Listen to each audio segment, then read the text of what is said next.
መድረክ ላይ ሰብከው አያውቁም። በነገራችን ላይ ደምረውን ብትጠይቀው ደምረው ወዳጄ ነው፣ እናወራለን በኋላ ሲገባ። ደምረው አንድም ቀን የሆነ ቸርች ላይ በአደባባይ ፓስተር ሆኖ የሰበከበት አንድም አጋጣሚ የለውም። አንድም ከዚህ በፊትም የሆነ ልጅ አለ እዛ ላይ ስሙን አላውቀውም፣ አይመጣልኝም። እሱም አንድም ቀን መድረክ ላይ ወጥቶ ያስተማረ የሰበከ አይደለም። ወደፊትም ልታይ ትችላለህ። ማንም ይባል አቤል አቡና ወደ ኦርቶዶክስ ቢሄድ ምን ያላረገ ነው? መድረክ ላይ ወጥቶ ወንጌል የሰበከ ወንድም አይደለም። ስለዚህ ፓስተር ተብሎ ታይትል የተሰጣቸው ነገር የውሸት ስም እንደሆነ እንድታውቁ እፈልጋለሁ። አየህ፣ ክርስቶስን ስትይዝ በመንፈስ ቅዱስ ስትኖር ብቻ ምን ይሆናል? ሙሉ ነገር መዝሙር ይሆናል። ሙሉ ነገር የጌታ ይሆናል። ሙሉ ነገር በምን ይቀየራል? በጌታ። በጌታ መሆን ማለት ዓለምን መናቅ ነው። ሌላ ነገር የለው። እቺ ዓለም ትዝነት እንኔት እቺ ዓለም ብልጭልጭ ነገር ከሌለ ማትቀርብ ዓለም ናት። እቺ ዓለም ገፍትራ ምጥልናት። የማይጥል አምላክ አለ፣ የሚጥል ዓለም አለ። አየህ፣ ኢየሱስን ስትሰብከው የሚናደድ ማህበረሰብ እንዳለ ማን እንደሆነ ደግሞ በግልጽ የምናየው ስለሆነ ቢመጡም ለስድብ እንጂ ለሌላ ነገር እንደማይመጡ እርግጠኛ ነን። ለስድብ ከመጡም ሰድበውን ሊሄዱ አብዛኞቹ፣ ሁሉም እያልኩ አይደለም። አብዛኛው የኢየሱስ ክርስቶስ ጠላት ጌታ ኢየሱስ ምስክሬ የኦርቶዶክስ ወንድምና እህቶች ናቸው። የጌታ የኢየሱስ ክርስቶስ ጠላቶች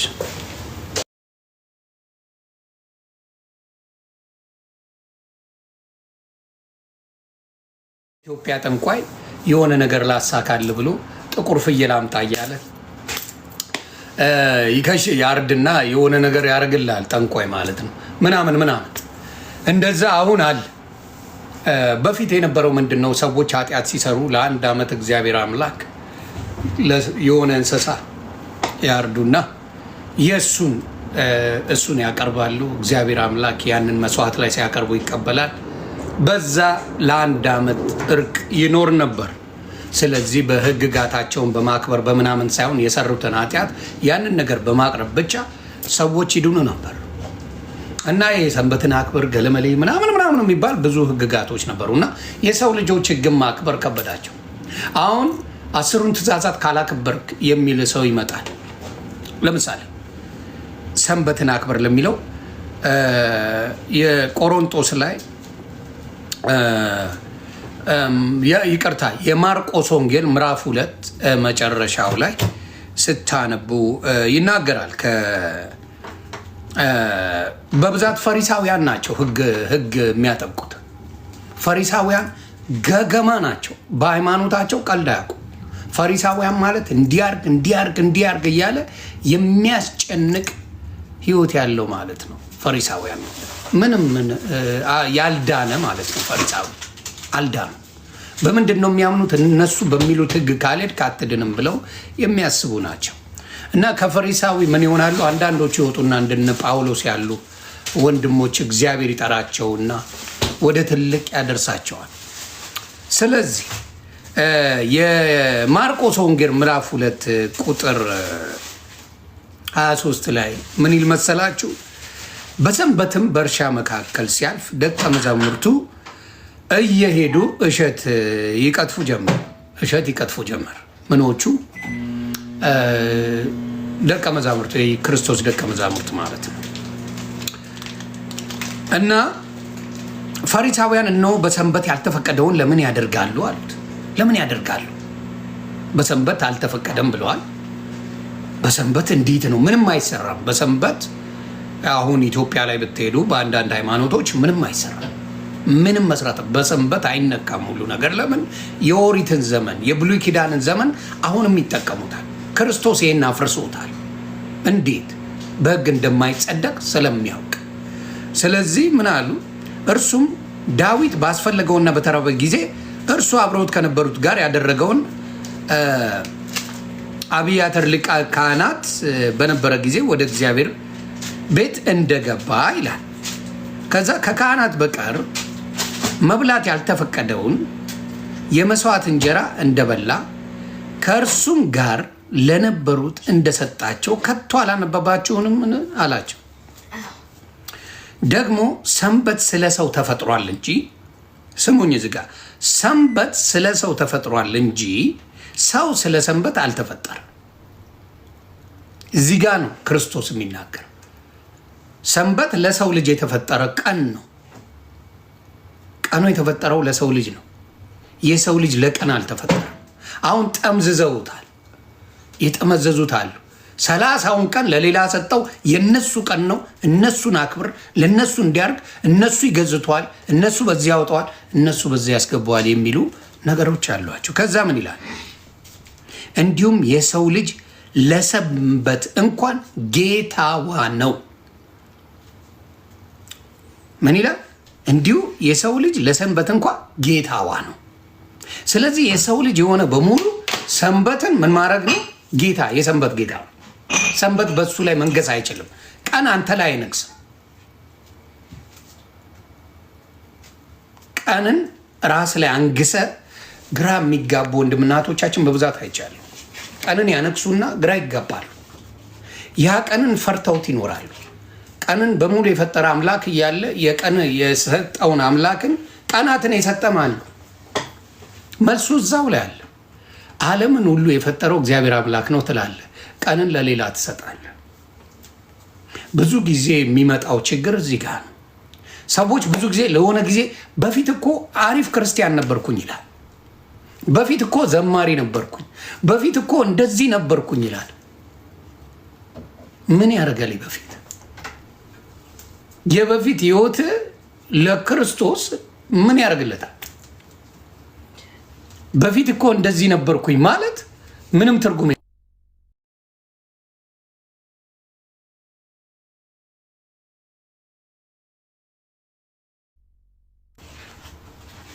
ተግባባን።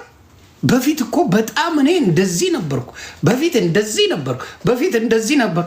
እግዚአብሔር አምላክ በነገራችን ላይ እኛ ወደ እግዚአብሔር ስንመጣ ተጠቃሚው እኛ እንጂ እግዚአብሔር አይደለም።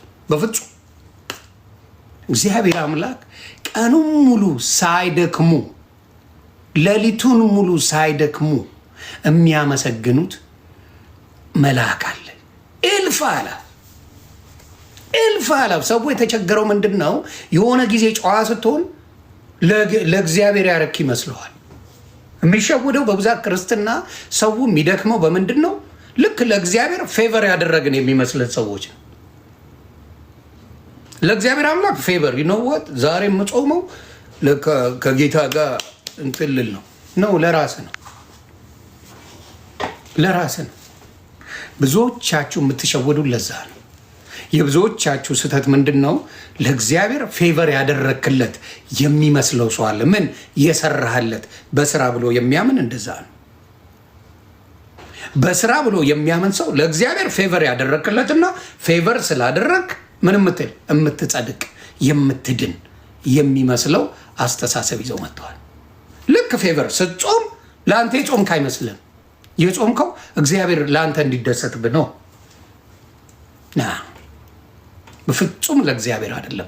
እያንዳንዱ በየቀኑ የምናደርገው ነገር እኛ ከኃጢአት ለመዳን ከሲኦል ለመዳን የምናደርገው ነገር ነው።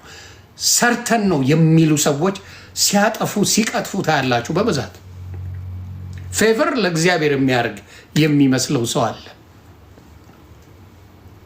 ተግባባን? ፌቨር ማድረግ እግዚአብሔርን የሚያስደስተው የሚመስለው ለመባረክ ነው ወደ እግዚአብሔር የምንሄደው።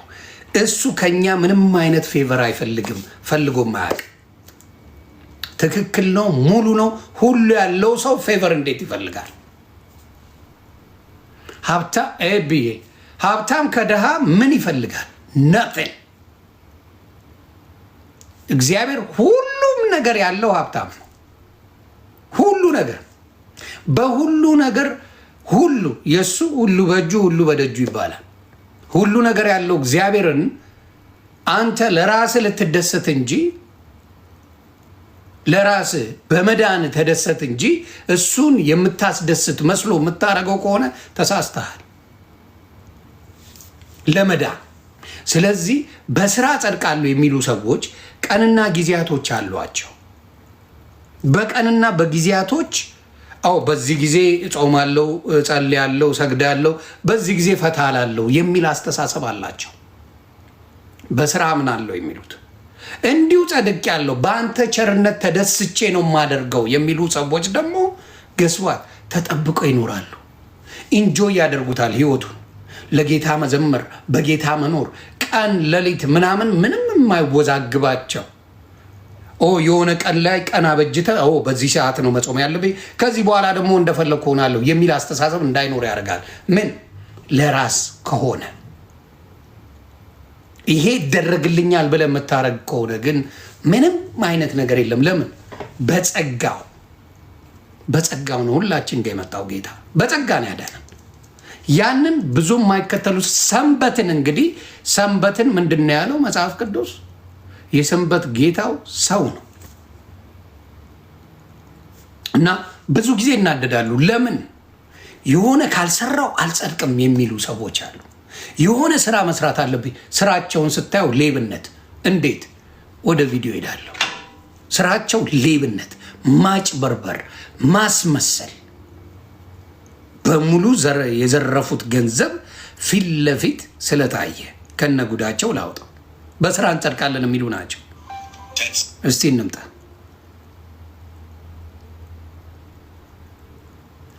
እነፈለገ ኑ እስቲ ለሆነ ጉዳይ ትፈልጋላችሁ።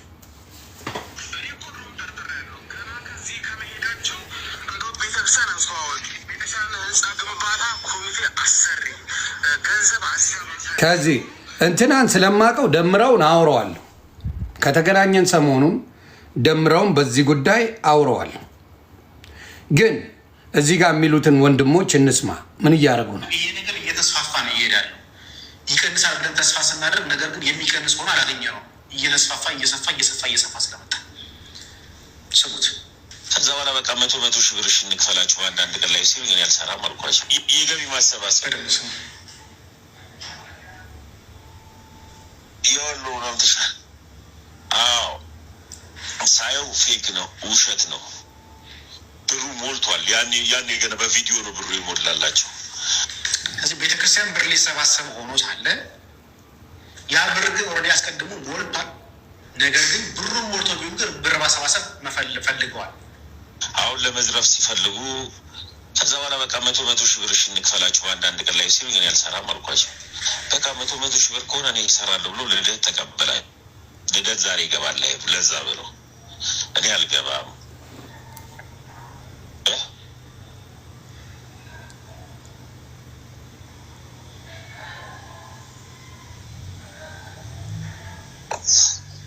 የልመና ስንት ብር አይባልማ። የልመና እኔ አሁን ምን እንዳሰብኩ ልንገርህ ወቢ ቤተክርስቲያን እያለው ቤተክርስቲያንን አትረዳም እያልኩ አይደለም። ቤተክርስቲያን ትረዳለች፣ ግን በትክክል የማምንባት ቤተክርስቲያን አለች አይደል? ይሄ ወይ ህንፃ ብላ ታግላ እምቢ አላት። ለእሷ አመኝበት በነፃ እሰራለሁ አንድ ሄጂ ማለት ነው። ግን እነኚህ ሰዎች ግን ምን እያደረጉ ያሉት መቶ ሺህ ብር የገቢ ማሰባሰብ። ስለዚህ ምንድን ነው የሚያደርጉት መሰላችሁ? አሁን በኢትዮጵያ ደረጃ እንደ ኦርቶዶክስ ቤተክርስቲያን የሞላለት አለ ወይ? በየቦታው ላይ የኦርቶዶክስ ቤተክርስቲያን በጣም ብዙ ነው ያለው። አሁን ከፕሮቴስታንት የተወሰኑ ሰዎች ወደ ኦርቶዶክስ ሄደዋል። ከፕሮቴስታንት ወደ ኦርቶዶክስ የሄዱበት ምክንያት ደግሞ ተገፋን የሚሉ ናቸው። አይደሉም። ምንድነው? ወንጌሉን ሳያውቁት ይቅርታ የሆነች ነገር ይዘው ብቻ ጥቅም ሲፈልጉ እዚህ ጋር ሊያገኙ አልቻሉ።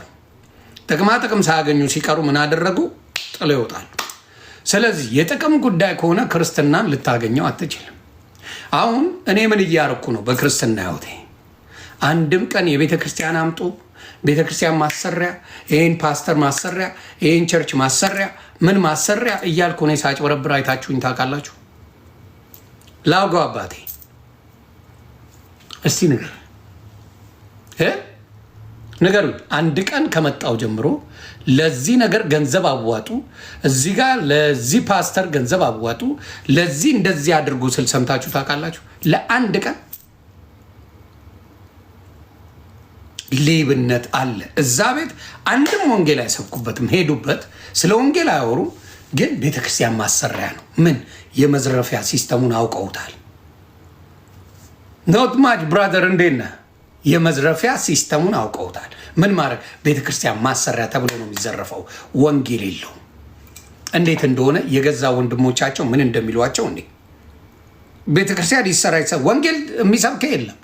ዝም ብሎ ቤተክርስቲያን ድንጋይ መስራት እውቀት የሚመስላቸው ሰዎች አሉ።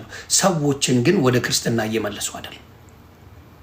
ወደ ክርስትና አንድም ወንጌል የሚነግራቸው የለም። የተጠሙት ክርስትና ነው፣ የተጠሙት ወንጌል ነው። ሰው ነጠላ አድርጎ መሄድ ብቻ ነው የሚያውቀው።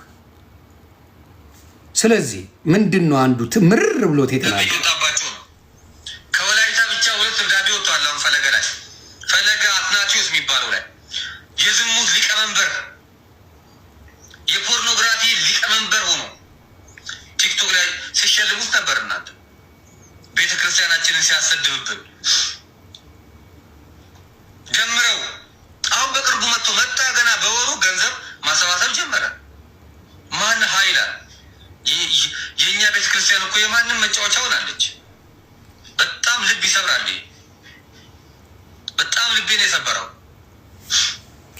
ገንዘብ ገቢ እናሰባስባለን እያሉ እነዚህ ጎረምሶች ሲጨውለት የነበረው ባሮክ የሚባለው ዋና ቁማርተኛ ባሮክ፣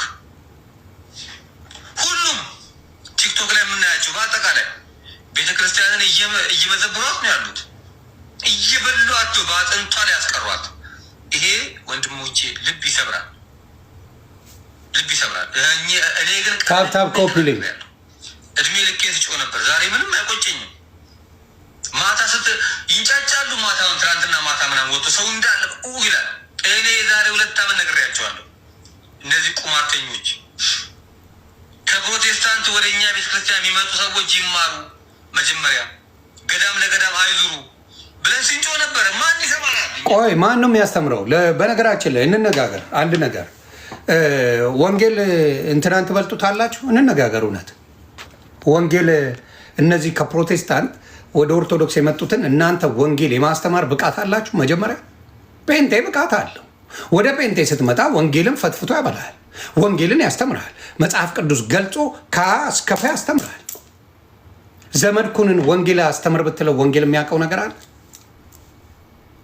የሚያስተምር አለ? እነዚህ ሰዎች እኮ በቃ ምንድን የተደረገው ወዲያው ከጴንጤ ወደ ኦርቶዶክስ ሄዱ። ከዛ ገንዘብ ላይ ነው ይወዱት። ቤተክርስቲያን እናሰራ፣ ገንዘብ ይዘረፋል። ቤተክርስቲያን እናሰራ፣ ልትፈርድባቸው አትችሉም። ለምን? ከዚህ ብር ተቸግረው ነው የሄዱት። ጴንጤ ቤት ብር ነው ብላችሁ ለምትሉ ሰዎች ጴንጤ ህይወት መዳን አለ እንጂ ብር የለም። ጌታ ምስክሬ፣ ብር የለም። መዳን ህይወት አለ።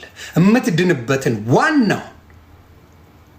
ዋናውን ህይወት የሆነውን የህይወት ምንጩ ህይወትም መንገድም እውነትም እኔ ነኝ ያለውን ኢየሱስ ክርስቶስን ይሰጣል። አንድ ሰውን ሚሊዮን ጊዜ አሳ ከምታበላው ለአንድ ቀን አሳ አጠማመድ ማሳየቱ ነው የሚጠቅመው። እግዚአብሔር በበረከት የሚጎበኝ ማንነት ነው ያለ። በበረከቱ ነው የሚጎበኘው። ኢየሱስ ክርስቶስ ምንድን ነው እግዚአብሔር አለው ለአዳም ጥረግረ ብላ ነው የሚለው።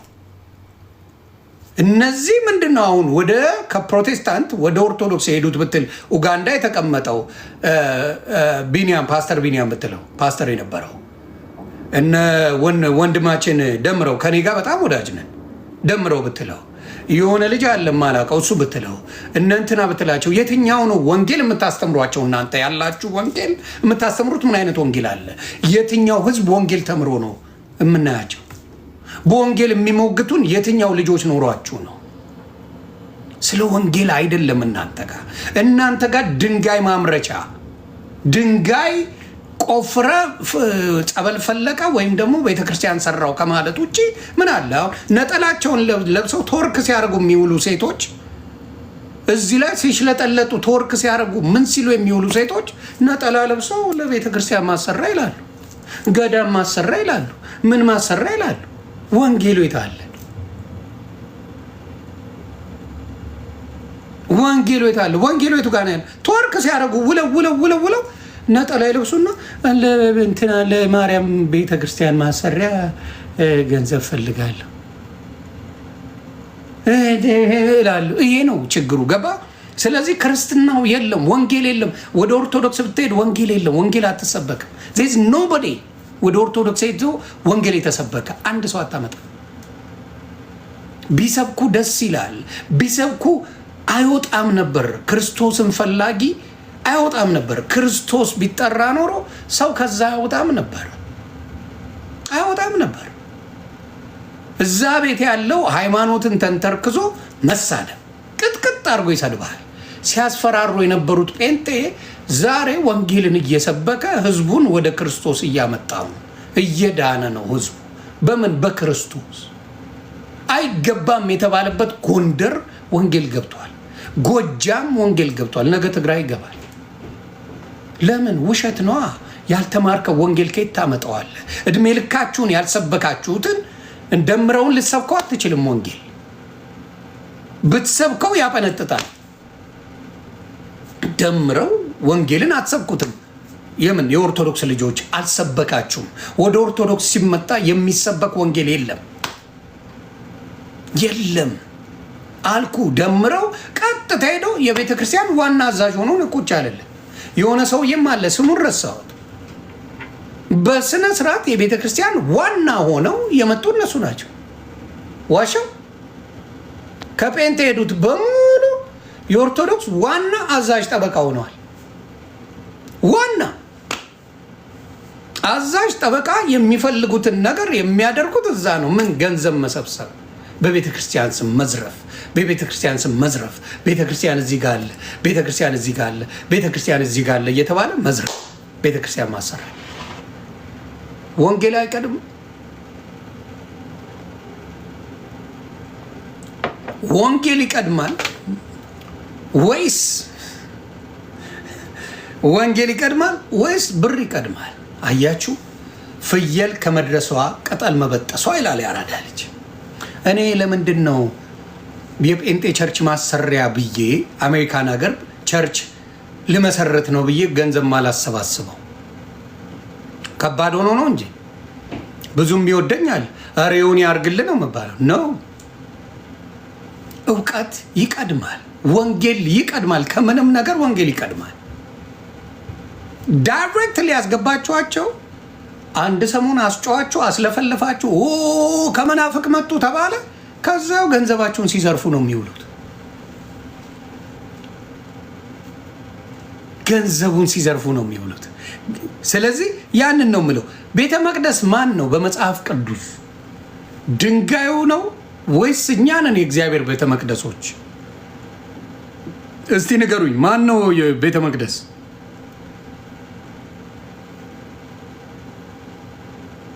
ማን ነው ቤተ መቅደስ?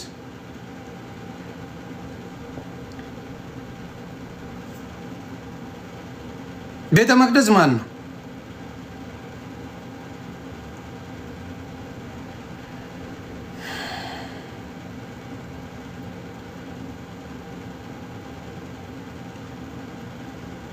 ቤተ መቅደስ እኛ ነን።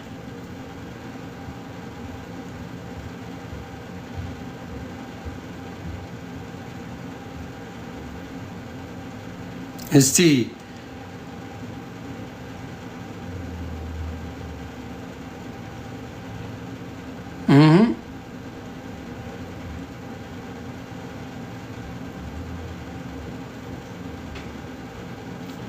የሚለውን ስድቡ ይደርሳል። አይዟችሁ፣ መሳደብ ትችላላችሁ። እኛ እንፈቅዳለን። ለኦርቶዶክስ ወንድምና እህቶቼ መስደብ እንፈቅዳለን፣ መሳደብ እንፈቅዳለን። የሚሳደቡትን አይዟችሁ፣ እኔ ሚውት አላደርጋቸው። ያው የኦርቶዶክስ ስጦታ እሱ ብቻ ስለሆነ ችግር የለው። አንዴ እስካገኘው ነው ያለው፣ ግን ምዕራፉን አልያዝኩትም። መጥ ይኸውላችሁ ምን ይላል? ተባረኩልኝ። ምን ይላል? ምን ይላል? ከ14 ጀምሮ ላነበው። ማንም በእርሱ ላይ ያነጸውን ስራ ቢጸናለት ደመወዙን ይቀበላል።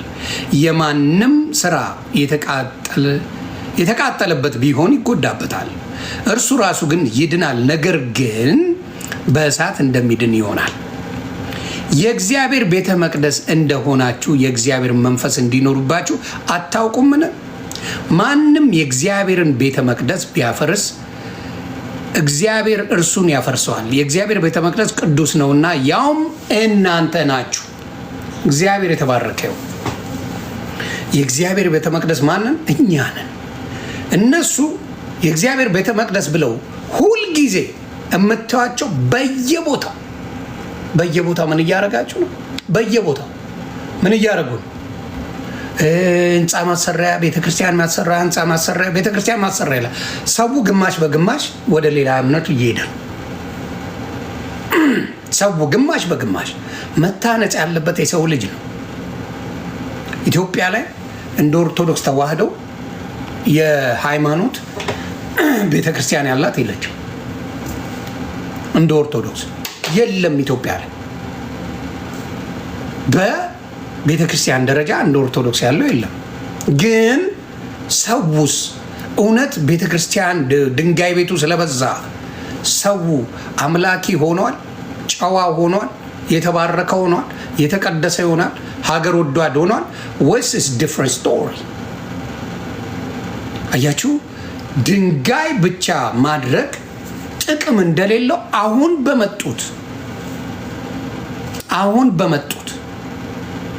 አሁን በመጡት ከፕሮቴስታንት ወደ ኦርቶዶክስ በሄዱት ሰዎች ማየት ትችላላችሁ። ምንም አይነት ወንጌል አልተሰበኩ፣ ምንም አይነት የወንጌል ትምህርት የላቸው። ወደ ኦርቶዶክስ መጡ ተባለ፣ ምንም ነገር ትምህርት የላቸው። ስለ ወንጌል የሚያወሩበት ጊዜ የላቸው። የሚያወሩት ስለምንድን ነው? ስለምን እያወሩ ነው? ስለ ገንዘብ። ቤተክርስቲያን ማሰሪያ፣ ቤተክርስቲያን ማሰሪያ፣ ቤተክርስቲያን ማሰሪያ።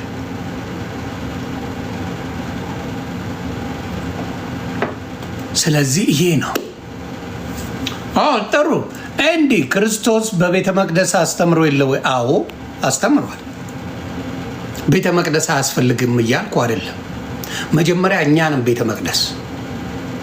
ክርስቶስ እኮ ብዙ ጊዜውን ቤተ ክርስቲያን ውስጥ አላስተማረም። ካያችሁት እውነተኛ ትምህርቱን ቤቴን መነገጃ አረጋችሁብኝ ነው ያለው። እንዲያውም ቀና ንግግሩ ካያችሁ ኢየሱስ ክርስቶስ ካየ ቤቴን መነገጃ አረጋችሁብኝ ብሎ ነው ሲናገር የነበረው። ቤቱን ነገዳችሁበት እንጂ ቤቱን ምንም አልሰራችሁበትም። እውነት እንነጋገር፣ ምን ሰራችሁበት? ታነጹ ሰዎች ስለ መጽሐፍ ቅዱስ አወቁ፣ ከክርስቶስ ጋር አዳኛቸውን ያውቃሉ። አዳኛቸውን ካወቁ ምን እያደረጉ ነው የሚለው ጥያቄ ቢመጣ እውነት ይመልሳሉ? አይመልሱ።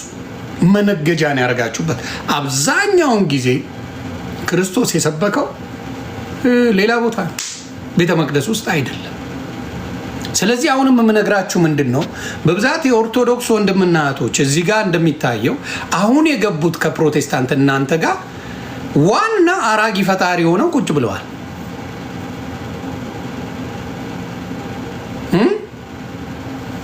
አራጊ ፈጣሪ ናቸው እናንተ ጋር። ወንጌሉን የሰበካቸው አንድም ሰው የለም። አንድም ሰው በየገዳሙ ነው የሚሄዱት ምናምን። ገዳም መሄዱ ምንድን ነው ጥቅሙ? አሁን ለምሳሌ ገዳም ምን አለ?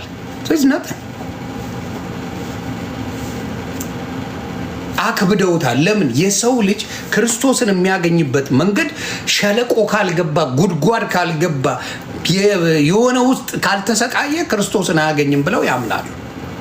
ሳይኮሎጂካሊ ክርስቶስን ለማግኘት ሚስጥር ነው ብለው ደብቀውታል። ዋሽተው ለዘመናት ኖረዋል። ይህን እንደሚያገኙ ከግብፅ ነው። ግብፅ ለኢትዮጵያ የሰጠችው የመተት መንገድ ሰውን አደናብሮታል፣ ግራ እንዲጋባ አድርጓል። መጠየቅ እንኳን እንዳይችል፣ በተለይ በገጠራማ ክፍል ያሉ ወንድምና እህቶቻችን ምንም አይነት ጥያቄ መጠየቅ እንዳታርስ ነው የሚባለው። ነግሬያለሁ። በዛሬ ገብርኤል ቀን ነው እንዳታርስ። የሚካኤል ቀን ነው፣ የዓመቱ ሚካኤል እናቱ የወለደችው አርስ። ግን ሰንበትን የሚያክል ሰንበትን አክብር ብሎ መጽሐፍ ቅዱስ ተናግሮ የሰንበት የሰው ልጅ ጌታዋ ነው ለሰንበት ብሎ ደግሞ አዲስ ኪዳን ላይ አምጥቶ አዲስ ኪዳንን ለእኛ ሰጥቶናል። አሁንም በብሉይ ኪዳን ህይወት የሚኖሩ ሰዎች ያሉ ያልዳኑ ሰዎች የብሉይ ኪዳንን ህይወት ይኖሩታል። ምክንያቱም በብሉይ ኪዳን ያለው ነገር ተቀይሮ በክርስቶስ ደም ተፈውሰናል። ይሄ ነው አዲስ ኪዳን። ይሄንን አዲስ ኪዳን ለመዋጥ ነው የተቸገሩት፣ ለመቀበል ተቸግረዋል። ለምን? የተነገራቸው ብዙ ነገሮች አሉ እዛ ጋር። በሰው ትድናለ፣ በሰው ምልጃ፣ በሆነ ምናምን ምናምን ተብሎ በሞተ ሰው ተብሎ ተነግሮታል። ይሄን ላለመቀበል እንዴት በስዕል አምጥቶለታል፣ የሆነ ታሪክ ዘግቦታል። 7 ጊዜ ሞቶ ተነስቷል ተብሏል አንድ ሰው ምናምንና ከብዶታል ያንን ሰው እንዴት ልካደው ብሎ። ስለዚህ ክርስቶስን ላለመቀበል ለብቻው ብዙ ነገር አጥረውበታል። ክርስቶስን ላለመቀበል የክርስቶስ አዳኝነት ካሉት ሰዎች እንደ አንዱ ተደርጎ ተቀምጧል። ክርስቶስ የሚያደርገው ምልጃ ሌላ ሰው ያደርገዋል ብለው ቁጭ ደምድመውታል። የክርስቶስ ምልጃን በእኛ በኃጢአተኛ ሰው ምልጃ ቀይረውታል። በኃጢአተኛ ሰው ምልጃ ቀይረውታል። በሞተ ስንሞት እኮ ነፍሳችን ምናምን መጽሐፍ ቅዱስ ነው የሚል ከሞትክ በኋላ ምንም ወይ ወደምትጽናናበት ቦታ ትሄዳለህ ወይ ሲኦል ትገባለህ። መጽሐፍ ቅዱስ የሚለው እሱን ነው። ፈጥረው ሌላ ነገር ይዘው ይመጣሉ። እነሱ ፈጥረው መጽሐፍ ቅዱስ የማይለው ሁሌ ትግል የሆነበትን መንገድ ይዘው ይመጣሉ። ምንድን ነው? አዲስ ኪዳንን ለመቀበል ለምን ተቸገሩ? ሃይማኖተኞች ለምን ተቸገሩ? ለምን እንደሆነ ታውቃላችሁ? በስራ እንጸድቃለን ያሏት ነገር ስላለች። አሁን እዚህ ጋር ዘፍነ፣ አሁን እዚህ ጋር የፈለግከውን ጠጥተ ሰክረ ኔክስት ዴይ ጾም ጀምረ በረከቱን ታገኛለህ ተብለ የሚነገር ነገር አለ። ባህልንና እምነትን አንድ ላይ ደባልቀ መሄድ ትችላለህ። በምን? በስራ ጸድቃለሁ የሚሉ ሰዎች ብዙ ጊዜ የሚወድቁበት መንገዳቸው ይሄ ነው። በጾሙ the next day ነው የሚወድቁት። እንዴት? በጾሙ the next day ጾሙ እንደተፈታ the next day ኮንሰርት ነው የሚገቡት። the next day ሙዚቃ ከፍተው ቤታቸው ሲጨፈር ነው የሚሆነው። the next day ይሰክሩበታል። ስለዚህ ምን ይሆን መሰላችሁ? በስራ ጸድቃለሁ ብለው ያሏቸው ምን ያደርጓቸዋል? ልክ እንደ ስራ ተቀጥረ እንደምትሰራው ማለት ነው። የስራ ጊዜ አለ፣ የኦፍ ዴይ ጊዜ አለ። ኦፍ ዴይ አለ። በኦፍ ዴይ የፈለግከው ቦታ መሄድ ትችላለህ። በስራ ጊዜ ግን ስራ ትሰራለህ። ስለዚህ ነው አጽዋማት ተብለው ተቀምጠውልህ በዛች የጾም ጊዜ ሰርክል ተደርጎልህ ምን ታደርጋለህ? በዛች ጊዜ ምን ታደርጋለህ? ያችኛዋን ነገር ምኗን ጾሟንም ምኗንም ታደርግና ከዛ ደግሞ ላጥተልና የምትፈልገውን ሰርተህ ትመለሳለህ። ኖርማላይዝ አደረጉት። ስለዚህ ከክርስቶስ ጋር ያላቸው ቁርኝት፣ ከክርስቶስ ጋር ያላቸው አንድነት ምን እየወደ ሄደ? እየተበላሸ አሁን በቃ ካልቸር ሆነ። በቃ ትልቁ ስራ ተብሎ የሚሰራ ቤተክርስቲያን ማሰራ ገንዘብ አዋጡ። ምንም ስራ ቲክታክ ላይ ምንም ሁን፣ ወደ ሲኦል የምትመራ ሰው ሁን፣ ችግር የለበትም። አንተ ማርያም በል፣ ከዛ ቤተክርስቲያን ማሰሪያ በል። you got no problem። እስቲ ንገር፣ ማርያም ስላለ ነው የተቆጡት ብለው አሁን ሲንግል ላወጣ ነው ሲላቸው ደስተኛ ናቸው እንዴ? ማርያም ሲንግል ሲወጣላት ደስ ይላታል። ነገ ደግሞ ማርያም ናት ሲንግሌን 1 ሚሊዮን ቪው ያሳየችኝ ይላል መጡ። ምንም ችግር የለም። ማርያምን ውደድ፣ ማርያምን አምልክ። there is no problem። የምናየው ነገር ነው። ፊት ለፊት እያየን እንዳታዩ እንባላለን። ፊት ለፊት እያደረጉት እያየን ያየነውን ስንናገረው ማድረግ እንችላለን፣ መናገር ግን አትችሉም ይባላል። ይሄ ነው ልዩነታችን። በክርስትና ህይወት የምትደሰትበት ምንድን ነው? ሲኖርም የምታመሰግነው ጌታ፣ ስታጣም የምታመሰግነው ጌታ፣ ሁሉም ነገር ሲያደርግ የምታመሰግነው ጌታ ነው። ተመስገን ጌታ ሆይ። ጌታን የማያመሰግን በሌላ የሚያመሰግን ህይወቱ ዓለማዊ ነው። ህይወቱ ሙሉ ዓለማዊ ነው። በፈለግከው አስይዘኝ፣ ዓለማዊ ነው። ማርያምን ብታመሰግን፣ አርሴማን ብታመሰግን፣ ሌላም ክርስቶስ በሙሉ ህይወታቸው ዓለማዊ ነው። ግባና ፔጃቸው ላይ አንገቴን ሰጣለሁ፣ እዚህ ጋር ሙዚቃ፣ እዚህ ጋር ዳንስ፣ እዚህ ጋር መዝሙር፣ እዚህ ጋር ዳንስ፣ እዚህ ጋር ዳንስ፣ እዚህ ጋር መዝሙር ነው የሚከፈትልን። ያልወደቁ የመሰላቸው ብዙ ሰዎች እያየን ነው። አባቴ ራስን ከማንም ኮምፔር አታደርግ። እኔ በተአምር ህይወቴን ጌታ ምስክሬ ከማንም ኮምፔር አድርጌ አላውቅም። እግዚአብሔር የሰጠኝን ነገር በሙሉ አመስጋኝ ነኝ። ዓለም ሲኖር ብቻ የምትቀበል ከሌለ አሽቀንጥራ የምጥልናት ዓለም። የዓለም ደጋፊ ሃይማኖተኛ ነው። ዓለምን የሚደግፍ በሙሉ ሃይማኖተኛ ነው። በክርስቶስ የታመነ ዓለምን አይደግፍም። ምን ይላል መሰላችሁ? ቃሉ ነው።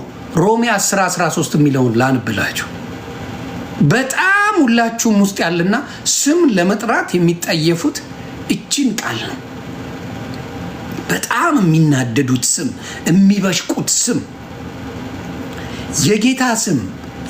የጌታን ስም የሚጠራ ሰው ሁሉ ይድናልና ይላል የመጽሐፍ ቅዱስ ቃል። የማንን ስም? የጌታን ስም የሚጠራ ሁሉ ይድናል። ደሴ የጌታን ስም ሁሉ የሚጠራ ይድናልና። ትላንትና ዜዶን አይቻን ነበር እየሰከረች ሚካኤልን ማርያምን ስትል ነው አለ ያመሸችው። እግዚአብሔር ምስክሬ፣ ሰክራ እየጠጣች ሚካኤልን ማርያምን በጣም ነው የምወዳት። ሚካኤልን አንድ ኢየሱስ የሚል ከአፏ ሊወጣ አልቻለም። ሰካራሞች የሚጠሩት ስሞች ጌታን ነው የምላችሁ። ሰካራም የሚጠራው ስም የሚካኤል፣ የማርያም፣ አርሴማ ምናምን እንጂ የጌታ የኢየሱስ ስም ካፋቸው አይወጣም። there is no way አይወጣም። ሰካራም ያንን ስም ማውራት አይችልም። ለምን? አዳኝ ስም ነው። ሌላው አያድንም። የማርያም ስም አያድንም። never አድኖ ማቅም መቼም አያድንም። የሚካኤል አያድንም። ሚካኤል አያድንም። ሚካኤል መልአክ ነው። እግዚአብሔር ሲልከው ሁሉ ማድረግ የሚችል ነው። በእግዚአብሔር ሲላክ የሚያደርግ ሲላክ እንደማያድን እንዴት ታውቃላችሁ? ትንቢተ ምንም ማድረግ እንደማይችል በምን ታውቃላችሁ? ትንቢተ ዘካርያስ ምዕራፍ 1 ቁጥር 12ን በየጊዜው እያነበብኩት አዲስ ነገር እየሰጠኝ ነው እግዚአብሔር አምላክ። ምንም ከራሱ ማድረግ እንደማይችል ምዕራፍ 1 ቁጥር 11 ጀምሮ እናነበው። ምን ይል መሰላችሁ? ከ10 ጀምሮ በባርሰነት ዛፎች መካከልም ቆሞ የነበረው ሰው እነዚህ በምድር ላይ ይመላለሱ ዘንድ እግዚአብሔር የላካቸው ናቸው ብሎ መለሰ። በባርሰነት ዛፎች መካከልም ቆሞ የነበረው የእግዚአብሔር መልአክ በምድር ላይ ተመላለስን፣ እነሆ ምድር ሁሉ ዝም ብላ አርፋ ተቀምጣለች ብለው መለሱለት። የእግዚአብሔር መልአክ መልሶ አቤቱ የሰራዊት ጌታ እግዚአብሔር ሆይ እነዚህ 70 ዓመት የተቆጣቸውን ኢየሩሳሌምና የይሁዳን ከተሞች የማትምራቸው እስከ መቼ ነው? እዚህ ጋር መልአኩ መማር ቢችል ኖሮ፣ መልአኩ ማድረግ ቢችል ኖሮ፣ መልአኩ መፈወስ ቢችል ኖሮ፣ መልአኩ የተለየ ነገር ማድረግ ቢችል ኖሮ እግዚአብሔርን ለምን ጠየቀው? መልአኩ እዛው ጋር ለምን አያደርገውም ነበር?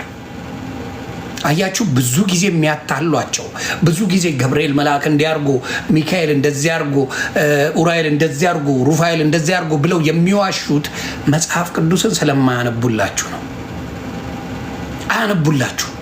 ስለዚህ እዚህ ጋር ምስክርነት የሰጠው መልአኩ በራሱ ምንም ማድረግ እንደማይችል፣ እግዚአብሔር ካለው ግን እግዚአብሔር ያለውን መልአክ ማድረግ እንደሚችል እዚህ ጋር ያሳያል። ስለዚህ ምንድነው እዛ ቦታ ላይ አይቷል። እንግዲህ ሙሉ በሙሉ ነው ያሳየው። ምንድነው የሚለው እዚህ ጋር በባርሰነት ዛፎች መካከልም ቆሞ የነበረውን የእግዚአብሔርን መልአክ በምድር ላይ ተመላለስን፣ እነሆ ምድር ሁሉ ዝም ብላ አርፋ ተቀምጣለች ብለው መለሱለት። መላእክቶች ይመላለሳሉ ያያሉ፣ አርፋ ተቀምጣለች። ከዛ የእግዚአብሔር መልአክ መልሶ አቤቱ የሰራዊት ጌታ እግዚአብሔር ሆይ ጌታ ሆይ እነዚህ 70 ዓመት የተቆጣቸውን ኢየሩሳሌምና የይሁዳን ከተሞች የማትምራቸው እስከ መቼ ነው ብሎ ጠየቀ። ማዳን ስለማይችል መልአኩ ማዳን አይችልም። መላክ ይችላል፣ ማዳን ግን አይችልም። ስለዚህ ቢችል ኖሮ እዚህ ጋር መልአኩ ምን ያደርግ ነበረ? ምን ያደርግ ነበረ? ያድን ነበር።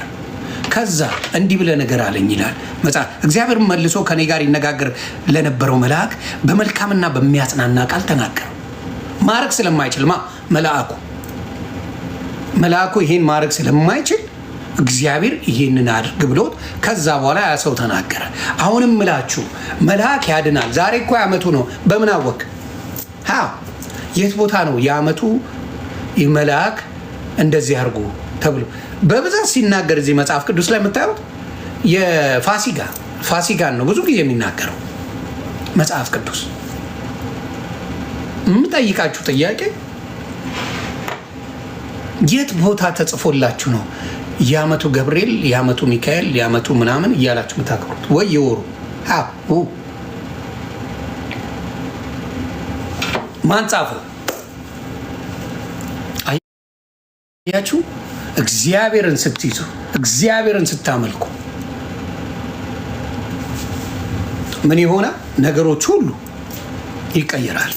ነገሮች ሁሉ ከእግዚአብሔር ይሆናል። ብዙ ጊዜ ሰዎች የሚናደዱባችሁ የኢየሱስ ክርስቶስ ስም ስትጠሩ መንፈሱ ይረብሻቸዋል። የኢየሱስ ክርስቶስ ስም ሲጠራ መንፈስ ይረብሻል። መንፈስ ምን ያደርጋል? ያናዳል። መንፈስ ያበሳጫል። ስለዚህ ለምንድን ነው ፕሮግራም የተያዘለት አምላክ እንዲኖራችሁ በፍጹም እንዳታስቡ። ፕሮግራም የተያዘለት ምን አይነት ፕሮግራም? ይነዋት ይህን ቀን እጸልያለሁ ከዛ በኋላ ደግሞ ጨፍራለሁ የሚባል አምላክ የለም። ብዙ ጊዜ የሚናደዱት በዛ ነው። ብዙ ጊዜ የሚበሳጩት በዛ ነው። ብዙ ጊዜ የሚናደድባችሁ ሰው በዛ ነው።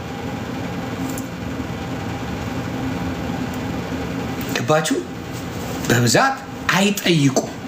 ምኑ ኮንፈርት ሰጥቷቸዋል? ከዓለም ጋር ተመሳስሎ መኖር በተለይ ለኦርቶዶክስ ወንድምናቶቼ በጣም ጥሩ ህይወት ሆኖላቸዋል።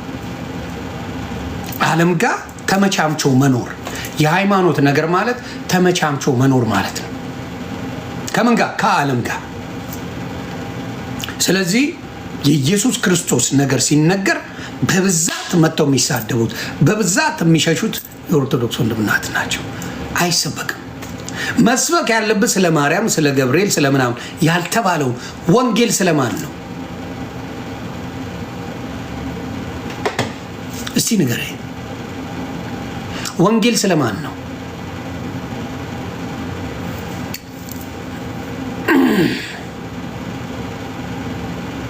እስቲ ንገሩኝ። ወንጌል ስለማን ነው? ቀላል ጥያቄ ነው። ለማናችሁ የምናገረው ወንጌል ስለማን ነው? ወንጌል ስለ ክርስቶስ ነው። ወንጌል ስለ ማርያም አይደለም። ወንጌል ስለ ገብርኤል አይደለም። ወንጌል ስለ ሚካኤል አይደለም። አያችሁ፣ ወንጌል ስለ ኢየሱስ ክርስቶስ ነው። ያንን ወንጌል ነው የበረዙት። ያንን ወንጌል ነው የሚናደዱበት። ያንን ወንጌል ነው የሚበሳጨው። ወንጌል ስለማን ነው? ስለ ኢየሱስ። የእነሱ ወንጌል ይለያል። ለዛ ነው ብዙ ጊዜ የሚበሳጩበት፣ ብዙ ጊዜ አድማ የሚያደርጉበት፣ ብዙ ጊዜ ያ ነገር እንዳይደረግ ግን ተደርጓል። ወንጌል አትሰብኩም በተባለበት ጊዜ፣ እድር ላይ አብራችሁ አትሆኑም በተባለ ጊዜ ተሰብኳል። መቀበሪያ ያጡ ጊዜ ተሰብኳል ወንጌል።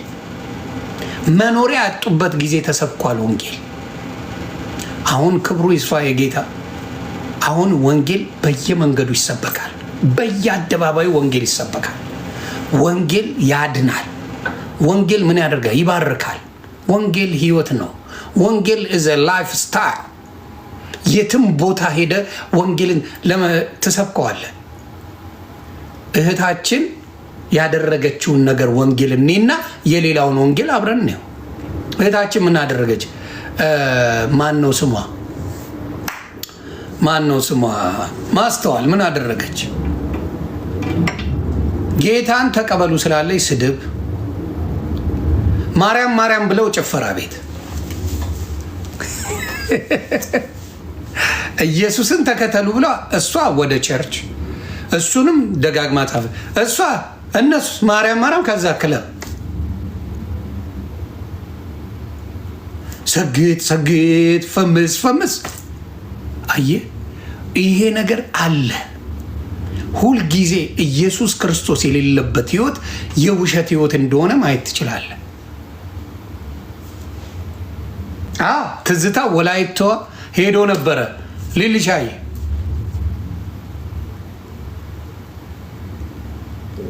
ተግባባን። ትዝታ ወላይታ ሄዶ በጣም ደስ በሚል ጊዜ አሳልፈው ቪዲዮ አይቻለሁ። እግዚአብሔር ይባረክ። አሁንም የምትናደዱበት ነገር ሊገባኝ አልቻለም። 100 ምናምን ሰው ኖሮም ትናደዳላችሁ ገብታችሁ። እኔ ታስቁኛላችሁ። ሰው በ140 ሰው ይናደዳል እንዴ? እኔ ነኝ እኮ መናደድ ያለብኝ። እኔ እኮ መደንገጥ ያለብኝ። የለኝም ብዬ እኮ መበሳጨት ያለብኝ እኔ ነኝ እኮ። ዋን ቲንግ አኖርስ ስለ ኢየሱስ ክርስቶስ ስታወሩ ዲያብሎስ እንደሚናደድ አይቻለሁ። በፍጹም ጌታ ምስክሬ የማደርገው ጌታ ኢየሱስን መስበክ በጣም ልውስ ነው የሚከተኝ። በጣም ደስ እያለኝ ነው የሚሄደው። ጌታ ኢየሱስ ምስክሬ 100% የኢየሱስ ክርስቶስ ጠላቶች እነሱ ናቸው። ኢየሱስ ክርስቶስ እንዳይሰበክ በየቦታው ላይ እንቅፋት እየሆኑ ያሉት እነሱ ናቸው። ቴዎስ ኖባዲ ያስ ይሄን ጃፒ አንተ ስካርን ብትሰክር ይሻላል አባቴ። ለምንም አትሆን ተው፣ ስካርን አድርገው አባቴ። የኢየሱስ ክርስቶስ ጠላት ናችሁ።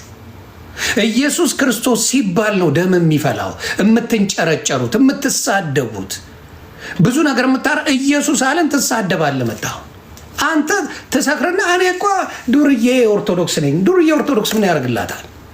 ጨዋ ኦርቶዶክስ መሆን ማን ከለከለ? ወንጌሉን የሚያውቅ ኦርቶዶክስ መሆን ማን ከለከለ? ዩቲያሚ ማን ከለከለ? ማንም አልከለከለ። ማንም ሳይከለክል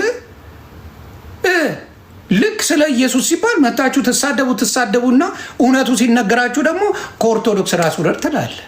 ማን መጣብህ? ስለ ኢየሱስ ሲሰበክ የምትናደዱት እናንተ፣ የምትበሽቁት እናንተ፣ የምትሉት እናንተ፣ የምታኮርፉት እናንተ፣ እንዲያለን እያላችሁ ሰማይ ደርሰ የምትፈርጠው አንተ። እንዴት እንስበክበት ኢየሱስን እንጂ ምንድን ነው የሚያናዳችሁ?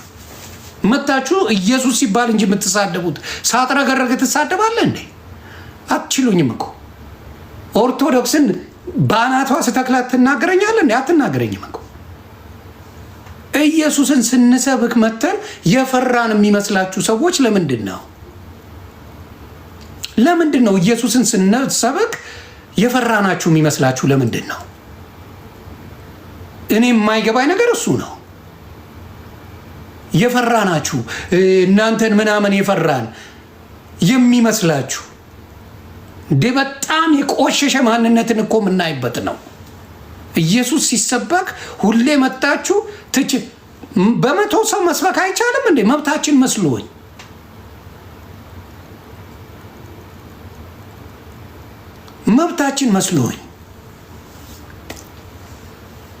ኢየሱስን መስበክ ያሳበዳችሁ እናንተ። ጌታ ምስክሬ አራድነቱ በአናቱ ይተከል። አልፈልገውም እርድናውን።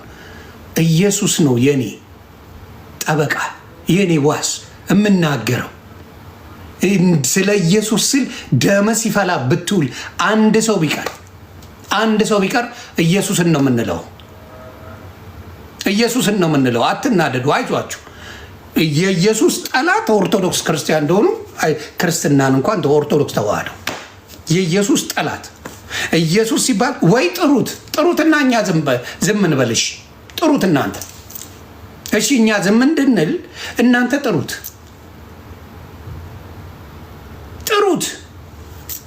ካን ይዱዳት እኛ ዝም እንበልሽ። ጥሩት። እኛ ስንጠራውም ተቃውማችሁ እናንተም አትጠሩትም። እንዴት ነው የሚሆነው? ለምንድን ነው የማታስተውሉት? እናንተ ጠርታችሁ ስበኩት፣ ዝም እንበል። እኛ ስንሰብከው መከራ። እናንተ ማርያም አታድንም እንደፈለግክ ብትል መጽሐፍ ቅዱስ ላይ ማርያም የዳነች እንጂ ያዳነች አይደለችም። መሞት ትችላለህ። ማርያምን ጠላት ትላለህ ማለት መብት ነው። ማርያም የዳነች እንጂ አዳኝ አይደለችም። መጽሐፍ ቅዱስ ነው ያለኝ። በሙሉ መጽሐፍ ቅዱስ ላይ የተጻፉት የዳኑ እንጂ ያዳነው አይደሉም። ኢየሱስ እያላችሁ ጻፉ። እስቲ ይቃጠሉ፣ ጠላት ይቃጠል። እስቲ ኢየሱስ ስለተባለ ብቻ ነው የሚናደዱት። ሂዱ ሌላ ቦታ። እኛ ከኢየሱስ ጋር ነን። አንድ ሰው ቢቀር አልኩ እኮ እኔ በኢየሱስ ነኝ። ሙሉ ጴንጤ ቢክደው ዛሬም ወደፊትም የምመሰክረው ኢየሱስ ነው። ቃል ለምድር ለሰማይ። የገባኝ አንድ ነገር አለ። ኢየሱስ አዳኝ ነው። የገባኝ አንድ ነገር አለ። ልዩ ነገር አለ። ኢየሱስ ነው። ሰውን አልመለከትም። እኔ ጴንጤ አሁን ሚሊዮን አይነት ዲኖሚኔሽን አለው። እኔ የምከተለው አይደለም። እኔ የተከተልኩት ክርስቶስን ነው። እኔ ያልኩት የሚያድነውን ክርስቶስን ነው። የሚያድነው ክርስቶስ ሲነገር የሚበሽቅ እዚህ ቤት አለ፣ እናንተ ቤት ሊገባኝ አልቻለ። አረ ሙስሊሞች ይባረኩ። የገባቸው ጊዜ ያመልኩታል። የገባቸው ጊዜ ያመልኩታል። የገባቸው ጊዜ ክርስቶስን ያመልኩታል። የገባቸው ጊዜ ግን መተው በግድ ያዙ ይልቀቁኝ አይሉ እንዴ? የማርያም ጠበቃ ሆኖ አያውቁም እኮ አሁን ሙስሊሞች። እንዲያው ስለ ማርያም ቻፕተር መሪማ ብለው ፈጥረው የጻፉላት ሙስሊሞች ናቸው። ከኦርቶዶክስ ይልቅ ከመጽሐፍ ቅዱስ ይልቅ በጣም ስለ ማርያም የጻፉት ሙስሊሞች እንደሆነ አያውቁም። ምስል ያልኩትም እኔ ገብቼ የማነብሰው ነኝ። ቁርአን ላይ መሪማ ብለው በስነ ስርዓት የጻፉት ሙስሊሞች ናቸው። እነሱ እንኳን እንደዚህ ያዙ ይልቀቁኝ አይሉ። ባልተጻፈ ነገር ላይ በጉልበት ማርያምን አስጠልተው እነሱ የኢየሱስ ወዳጅ ለመምሰል የሚያደርጉት ነገር ስበኩታ። ኢየሱስ ወዳጅነት ስትሰብከው ነው። ስካሩ ያለው ጃፒሻ አንተ ጋ ነው። ስካሩ ያለው እኔ ዮኒ ማኛ እታወቃለሁ። እኔ የትም በስካር የተንዘላዘልኩበት ህይወትም ዘመንም የለም። ስካር አንተ ጋ ነው ያለው። ኦርቶዶክስ በስካር ዋንጫ የበላች ናት ከኢትዮጵያ። ፋክት። በስካር የትም ቦታ ማንም አይኔን ጨፍነ መስክር፣ በስካር ኦርቶዶክስ ትታወቃለች። ግልጹ ነው የምነግርህ፣ እንድትናደድ አይደለም። አትፈርበት ካደረግከው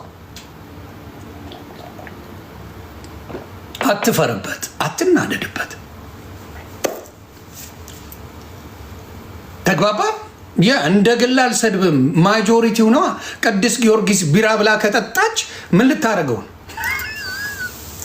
እንዴ? ብራዘር ከመሆና ቅዱስ ጊዮርጊስ ቢራ ብላ ካለች የእኔ ስህተት አይደለም። እስኦኒው ድግስ በተደገሰ ቁጥር መጠጥ ካቀረበች ሰውኒው። ስለዚህ አሁንም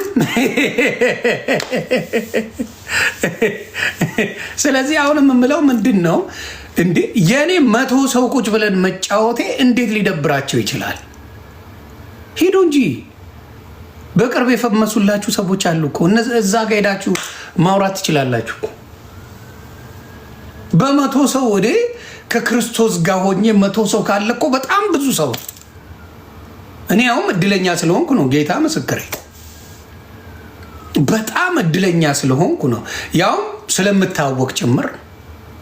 ዳያቸዋለሁ እኮ 50 ሰው 40 ሰው ነው ስለ ክርስቶስ ሲሰበክ ሰው ያለው። ስለ ክርስቶስ ስትናገር ዲያብሎስ አጠገብ ሰው አያደርስም።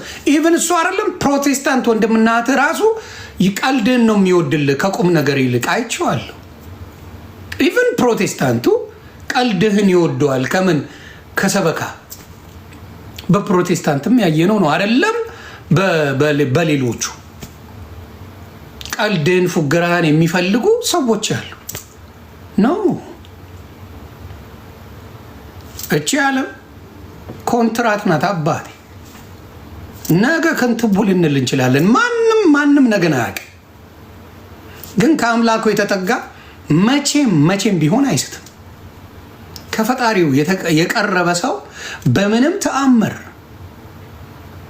የትም አይርቅም። ከጌታው ጋር የተጣበቀ በምንም ጊዜ ላይ እንደ ኢዮብ እግዚአብሔር ይመስገን የሚል በምንም ነገር ላይ ቢያልፍ ምንም የሚያጣው አንድች ነገር የለም። ምንም የሚያጣው ነገር የለም። እና የሚናደዱት ምንድን ነው? ልክ ክርስቶስን ስትል ስለ ራስ እምነት አውራ ይለዋል። ገና ፈርተው እኮ ነው። ገና ለገና ኢየሱስ ብቻ አዳኝ ነው ስትል ስለ ራስ እምነት ተናገር፣ እኛ ምን አረግን ይላል። ማን ተናገር? አየህ፣ ፈስ ያለበት ዝላይ አይችልም። ወንጌል ማለት ክርስቶስ ነው። ወንጌል ነው የተሰጠው። ወንጌልን ለዓለም ስበኩ የተባለው ስለማን ነው? መጽሐፍ ቅዱስ። ገብርኤል ስል የመጽሐፍ ቅዱስ ነው የማወራው። እናንተ ኦርቶዶክስ የምታመልኩት ገብርኤል አለ አምና ታውከን ባዳት እኔ መጽሐፍ ቅዱስን ነው የማወራው። ሚካኤል ስል የመጽሐፍ ቅዱሱን ሳወራ ኦርቶዶክስ ነካ ትለኛለህ። ታዲያ እንዴት እናውራ ስለ መጽሐፍ ቅዱስ? እንዴት ላውራ? ማርያም ስለ መጽሐፍ ቅዱሷን የእኛም ማርያም ነካ ባለ ትጣላኛለህ። እንዴት አድርገን ወንጌልን እንስበክ? እንዴት አድርገን ስለ ወንጌል እናውራ? እንዴት አድርገን ስለ ወንጌል እንነጋገር? ሃው እኔ ግራ የገባኝ እሱ ነው። በምንም አይነት መልኩ ስለ መጽሐፍ ቅዱስ ማርያም ስናወራ፣ ስለ መጽሐፍ ቅዱሱ ገብርኤል ስናወራ፣ ስለ መጽሐፍ ቅዱሱ ሚካኤል ስናወራ አትችሉም ይሉናል እየመጡ። ኢማጂን ስለነ መጽሐፍ ቅዱሱ ሚካኤል፣ ገብርኤል፣ ማርያም ስናወራ እንደዛ ያሉ፣ ስለ አርሴማ ባወራ ምን ሊሉ ነው? ስለ ክርስቶስ ሳምራ፣ ስለ ዘራ ብሩክ ሳወራ፣ ስለ ተክለ ሃይማኖት ባወራ ምን ሊሉኝ ነው? አስባችሁታል? ለሰከንድ መጽሐፍ ቅዱስ ላይ ስለሌሉ ባወራ ምን ሊሉኝ ነው? ስለ መጽሐፍ ቅዱሱ ገብርኤል፣ ስለ መጽሐፍ ቅዱስ ሚካኤል፣ ስለ መጽሐፍ ቅዱሱ ማርያም ሳወራ አታውራ፣ መናገራችንም ሃይማኖታችንን ነካብን ይላል። ሃይማኖት ጋርቤጅ ማለት ነው ለእኔ። አሁንም ደጋግሜ ናገራለሁ። ሃይማኖት ማለት ጋርቤጅ ነው። ሃይማኖት ሰው መግደያ ነው። ዓለም ላይ ከ10 ሺህ በላይ ሃይማኖቶች አሉ። ሃይማኖት ያጠፋል። ከሃይማኖት ወጥተህ ሃይማኖት ሳይሆን ህይወትን ሊያድን የመጣውን ክርስቶስን ተቀበል ነው እያልኩ ያለሁት። ክርስቶስ ነው ያዳነ። የደም ዋጋ የከፈለው እሱ ነው። ሃይማኖት ሰው ለሰው የሚያጋድል ኢማጂን አንድ ተራ ወረቀት ብጫቂ ወረቀት ከመንገድ ገዝቼ መጥቼ ብጨመድደው ይደበድበኛል። አንድ ሰው መጥቶ ልግደል ይለኛል። ሃይማኖት ማለት እንደዛ ሜንታሊ ጭንቅላትን የሚጫወትበት ነው። ሃይማኖት ሜንታሊ ከሆነ ወረቀት ላይ የሆነ ሰውዬ የሳለውን ስል አምጥቼ ባይደው የማይረባ ስል ነው ብዬ በጨመድደው ብዙ ህይወት እስከ መጥፋት የሚያደራረስ ነገር ይዞ ይመጣል። ሃይማኖት ማለት ጋንግስተር ነው፣ ደብዳቢ ነው፣ ገዳይ ነው፣ አሳዳጅ ነው። ሃይማኖት ፍቅርን አይሰብክም። ኢየሱስ ክርስቶስ ላላመኑት ሃይማኖት አልሰበካቸው። የሰበካቸው እግዚአብሔር አምላክን ወንጌልን አንድም ቦታ ላይ የሃይማኖት ስም እየጠራ ምን እያለ እንትን ሲል አልነበረም። እና ትንቢትም የነበረው ስለ ክርስቶስ ማዳን ነው። ሃይማኖት እጅግ ኃይለኛ ጋንግስተር። እስልምናን ተናገር እስቲ፣ ይሰነጥቃል። እውነቱን ነው። ምን ኦርቶዶክስን ተናገር፣ ይሰነጥቃል፣ ያጠፋል። ጴንጤን ስትናገር ነው ምንም አትሆነው። ለምን? ጴንጤ ሃይማኖት አይደለም እምነት ስለሆነ። እዚህ ጋር ኦርቶዶክስ አምጣ፣ ፕሮቴስታንት አምጣ፣ እዚህ ጋር ኦርቶዶክስ አምጣ፣ ሙስሊም፣ ኦርቶዶክስ፣ ፕሮቴስታንት አምጣ፣ ሶስቱንም አምጣና እዚህ ጋር የእስልምና ሃይማኖትን የሆነ ነገር በል፣ እዚህ ጋር ኦርቶዶክስን የሆነ ነገር በል፣ እዚህ ጋር ጴንጤን የሆነ ነገር በል። ኦርቶዶክሱም ሙስሊሙም ይጨፈልቃል፣ ይገላል፣ ብዙ ጩኸት ያስነሳል። ጴንጤውስ ስቆ አልፋል። ለምን? የሚያምነው አምላክ መልስ እንዳለው ያውቃል። የምታምነው አምላክ መልስ ከሌለው አንተን መልሱን የምትሰጠው። ልዩነቱ ያ ነው። ልዩነቱ ያ ነው። አየህ፣ የምታምነው አምላክ መልስ የሚሰጥ ከሆነ አንተ አትደባደብለትም። ስለዚህ በሙስሊሙም በኦርቶዶክሱም ብታመጣው ኢትዮጵያ ላይ ሃይማኖት ላይ በጣም ጩኸት የሚያነሱት አምላካቸው ስለማያድን ነው። አምላክ ቢያድን ምንም ችግር የለውም፣ እሱ ይጠይቀው ትላለህ። እሱ ይጠይቀው የሚባል ማንነት የሌለው ጋንግስተር ነው ሃይማኖት ብዬ ነው የማስበው። ጋንግስተር ነው። ስለዚህ ሁልጊዜም ስለ ወንጌል ስታወራ ጠላት የሚበዛብህ ለዛ ነው። በስሜ የተጠላችሁ ትሆናላችሁ ብለዋል። መጠላቱ ችግር የለውም አባቴ፣ መጠላቱን አትፍራው። በጭራሽ አትፍራው። መጠላቱ በረከት እየሰራ ነው። ካስመሰልክ ግን ምን እየሆንክ ትሄዳለህ? ሰው በጣም እየወደደ ትሄዳለህ። የምታስመስልበት ዘመን ካለ ቀላል ነው። ሰው ምን ያደርጋል?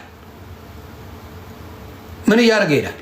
ሰው እየወደደ ይሄዳል። እያስመሰልክ የውሸት እየነገርከው እየቀፈልክ። ቀፋይ ጓደኛውን ብዙ ጓደኞች አሉት። ቀፋይ ሰው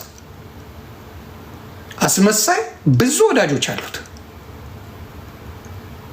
ስለዚህ አሁንም በኢየሱስ ክርስቶስ ወንጌል ሆነ ብዙ ከሰዎች አጥተዋል። አብዛኛው በክርስትና ህይወት ያለ ሰው ቃል ለምድር ለሰማይ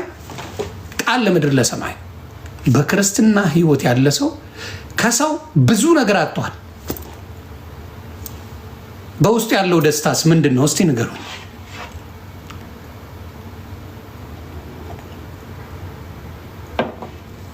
በውስጣችሁ ያለው ደስታን ማንም ሊያገኘው አይችልም። በውስጥ ያለው ሰላም የሰላም አምባሳደር እንደሆነ ኢየሱስ ክርስቶስ ይናገራል። ሰላማችሁን ሰጣችኋለሁ፣ አሳርፋችኋለሁ። እረፍት ላይ ናችሁ። እረፍት አየህ፣ ፕሮቴስታንት ስትሆን የምታገኘው ወይም በክርስቶስ ስትሆን የምታገኘው እረፍት ነው። እረፍት ያበሳጨዋል፣ ዝማሬ ያበሳጨዋል፣ እልልታ ያበሳጨዋል፣ ሃሌሉያ ማለት ያበሳጨዋል፣ ኢየሱስ ጌታ ነው ማለት ያበሳጨዋል፣ ከኢየሱስ ውጪ አዳኝ የለም ማለት ያበሳጨዋል። ዲያብሎስ ሁሉ ነገር ያንተ ነገር በጣም ይጠላዋል። ያውም አልኩ ከስካር ወጥተሃል፣ ከተደባዳቢነት ወጥተሃል፣ ከኃይለኝነት ወጥተሃል፣ ከጨፍጫፊነት ከብዙ ነገር ርቃ ምን አድርጓል? አይወድልህም። ያ ላይፍን ወደዋለሁ ይላል። ያ የድሮ ማንነትን ነው እኮ አንተ የሚያምርብህ ብሎ ያታላልማ ዲያብሎስ። የድሮ ላይፍ እኮ ነው እንዴ? ኢዮብን ያደረጉትን ነው ምታየው። የገዛ ሚስቱ ሰድበው እግዚአብሔር ሙት ነው ያለችው። ስደበው፣ ከዚህ በላይ ምን ያደርጋል? ቁስሉን በገል ሲፈቀፍቅ እያየችው፣ በገል ሲያቅ እያየ እሱ ጓደኞቹና ሚስቱ መጣ፣ ስደበውና ሙት። እግዚአብሔር ሰጠ፣ እግዚአብሔር ነሳ፣ እግዚአብሔር የተመሰገነ ይሆናል። በቁስል የተሞታ አየ። የእግዚአብሔር ልጅ ስትሆን ብዙዎች ያሳደዋል።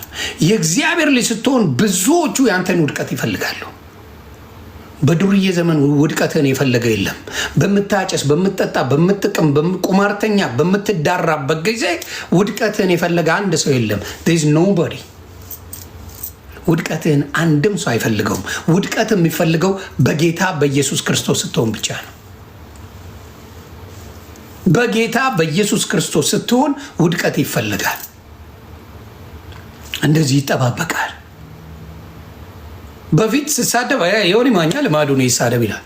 አሁን ስናገር ግን በደንብ ይዘዋል። ወይ ሚኒት ይሄ እኮ በአሁን እኮ በክርስቶስ ነው ያለው እንዴት ይሳደባል ብሎ ያህል አየ። ልዩነቱ እንኳን ግልጽ ነው። በፊት እንደፈለግኩ ብል ማንም የሆነ ማኛ መብቱ ኧረ እሱ ማንን መንግስትም አይችለውም። ልክ በክርስቶስ ስትሆን ግን ምን ያደርገዋል? ማየት ይችላል። እንዲህ ይኸው ጴንጤኔም ብሎ እኮ አልተለወጠም ይላል። የፕሮቴስታንት መዝሙሩ እንኳን ያሳብደዋል። እሱ መሸታ ቤት ከሴተኛ ዳሪ ጋር እየደነሰ ያንተን መዝሙር ጭፈራ ነው ይላል። አዎ ጭፈራ ነው። ገስዋት የጴንጤ መዝሙር ጭፈራ ነው። ለማ ለጌታ እርግጠኛ ነኝ ለጌታ መጨፈር ይሻላል ለዲያብሎስ። ንገረኝ እስቲ ለጌታ መጨፈር ይሻላል ወይስ ለዲያብሎስ?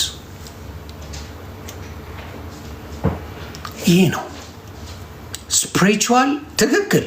በጣም ነው የሚታገሉ። ወደ ጌታ ስትሆን ትግሉ ቀላል አይደለም። ከባድ ትግል አለ። በተለይ ለአዲስ ክርስቲያኖች ነው የምናገረው። አዲስ ክርስቲያኖች በጣም ትግል አለባችሁ። በጣም ዓለም ሽምጥጥ አድርጋ ነው የምትክዳችሁ። እናንተም ስለምትክዷት ዓለምም ትክዳችኋለች።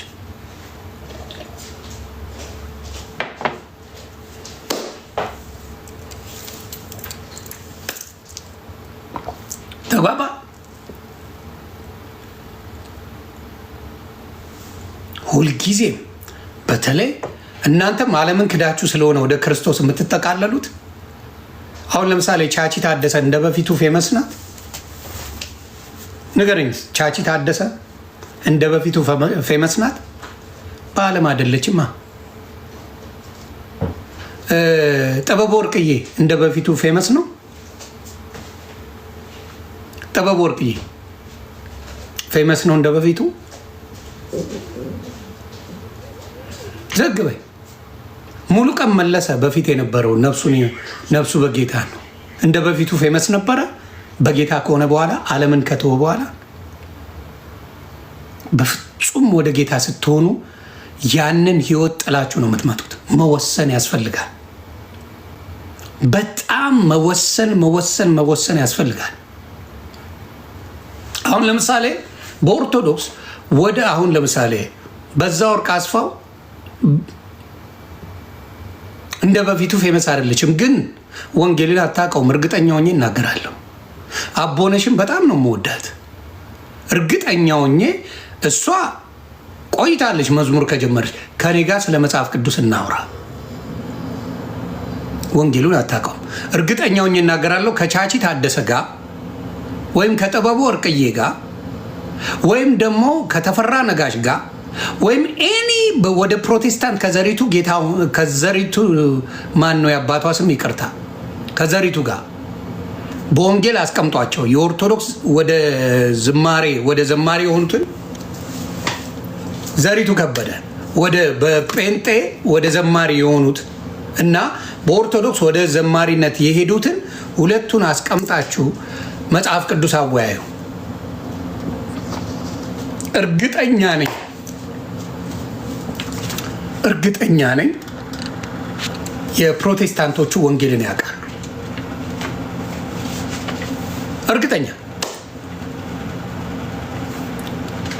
እርግጠኛውን የምናገረው የፕሮቴስታንቶቹ ወደ ፕሮቴስታንት ሄዱት እነ ወንድሞቻችን እነ ጥበብ ወርቅዬ እነ ዘሪቱ ከበደ እነ ዘርፌ እነ ማናቸው ተፈራ ነጋሽ እነ ቻቺ ታደሰን አምጥተህ እዚህ ጋር ደግሞ በኦርቶዶክስ እነ አቦነሽን እነ ማናት ማርታ አሻጋሪን እነ በዛ ወርቅ አስፋው አምጥታችሁ መጽሐፍ ቅዱስ ተዋዩ ብትሏቸው የኦርቶዶክሶቹ ምንም ወንጌልን አያውቁት። የሚያሳዝነው እሱ ነው። ገባ? ያ ያሳዝነኛል። ለምን ወንጌል አይሰበኩም? ስለ ወንጌል ምንም ነገር አይሰጧቸው። ምንም ወንጌልን አያውቁት። ስለዚህ በዚህ በኩል በረከቱ እየበዛ ሲሄድ፣ በዛ በኩል በረከቱ እየጠፋ ይሄዳል። ለምን? ከእውቀት ጋር ይመጣ አይደለም። መጽሐፍ ቅዱስ አንብቦ አይባሉም። አይሏቸውም። ለምን እንደሆነ አይገባኝም። ስለዚህ ብዙ ጊዜ መበሳጨት አለ፣ ብዙ ጊዜ ስድብ አለ፣ ብዙ ጊዜ ዋይታ አለ፣ ብዙ ጊዜ ግርግር አለ፣ ብዙ ነገር አለ። እዚህ ጋር ሁልጊዜ በክርስቶስ ስትሆኑ ቅድም ያነበብኩት በጣም የምወደው ጥቅስ አለ። ምን ይላል? ወደ ሮሜ ሰዎች 10:13 የጌታን ስም የሚጠራ ሁሉ ይድናልና ይላል። የጌታን ስም የሚጠራ ሁሉ ይድናልና ይላል። መጥራት ከባድ፣ መጥራት በጣም ይከብዳል። እና ብዙ ጊዜ ወደ ወንጌል ስትጠራ ወንጌልን ስትል መጥተው ምን ሊያደርጉ በጣም አታክ ሊያደርጉ ይመጣሉ። ነው በጭራሽ እንዳትሰማ። የያዝከው መንገድ ትክክል ከሆነ የያዝሽው መንገድ ትክክል ከሆነ ሊያታል ይችላል። አንዳንድ ሰዎች አይቻለሁ ፕሮቴስታንት ሆነው ሙዚቃ የሚያዳምጡ። ነፍሴ አትሽወድ። የመጀመሪያ ክርስቶስን ስታገኙት የነበረው ስሜት የት ገባ? ከምን እንዳወጣችሁ አትርሱ። ሌላው ቪው ስላገኘ አትናደድ፣ አትብሸቅ። የቪው ጉዳይ ሳይሆን የመዳን ጉዳይ ላይ ፎከስ አድርጉ። የመዳን ጉዳይ ላይ ፎከስ ካረግ የቪው ነገር ሊያስጨንቅ አይችልም።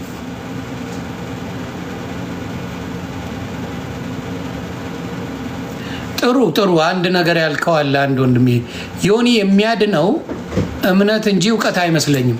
ያላወቅከውን እንዴት ልታምን ትችላለህ? ብራዘር ያላወቅከውን እንዴት ልታምን ትችላለህ? ማወቅ አለብህ። ወንጌል ከመስማት ነው፣ መስማትም የእግዚአብሔርን ቃል ነው ይላል መጽሐፍ ቅዱስ ሲናገር 10:17 ላይ ሮሜ። ያልሰማውን ወንጌል ልታምኑ አትችልም።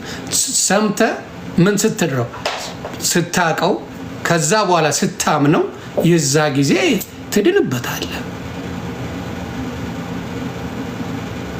ተግባባን? ስለዚህ ወንጌልን ማወቅ ያስፈልጋል። ሰው ባለማወቅ ነው ገባ ሌላ ነገር አለማምደውት ወንጌል ክርስቶስ እንደሆነ ረስቶት ወንጌል ሌላ ብሎ ትንንሽ መጽሐፍ አትሞ ሌላ እያነበበ በሱ ሰውዬ በኩል እድናለሁ የሚል that's why።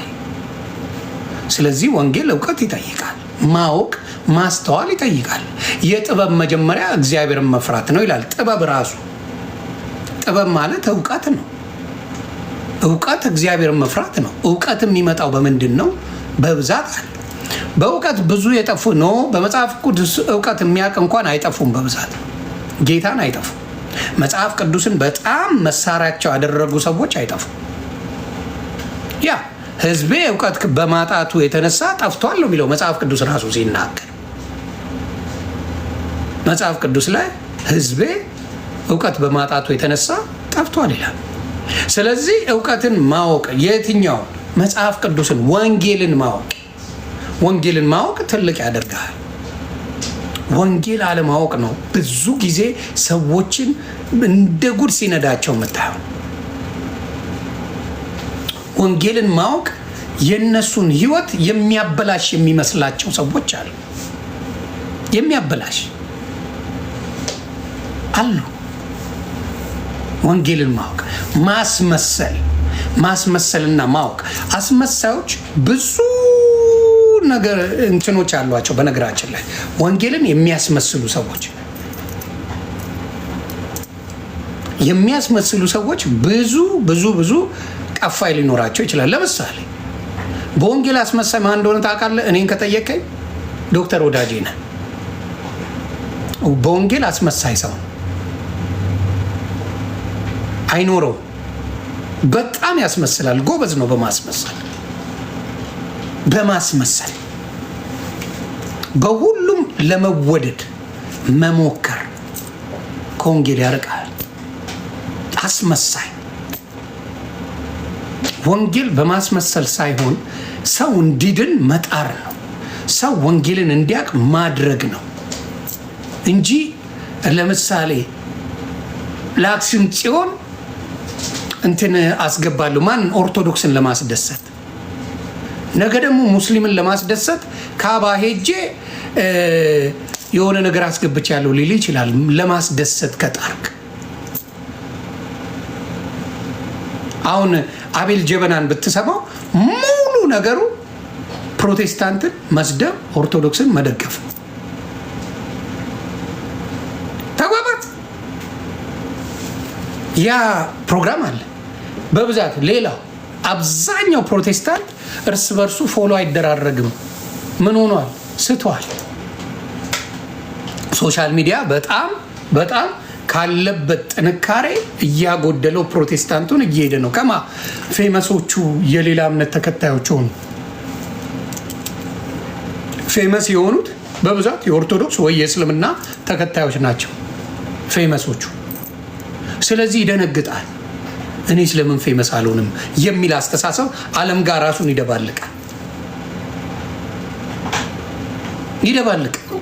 እንዴት ፌመስ አልሆንኩም እኔ ጴንጤ ሆኜ። አሁን ለምሳሌ እንትና ማስተር አብነት ፕሮቴስታንት ነው። ይሄን አሁን በደንብ ስለ ወንጌል ሰብኮ ስለማያውቅ ብዙ ሰው አልተቃወመው። ስለ ወንጌል ስለ ኢየሱስ ክርስቶስ ወንጌል ይኖርበታል። ሰብኮት አያውቅም። ቢሰብክ መጥላት ይጀምራሉ። ቢሰብክ ማቅረብ ያተዋሉ።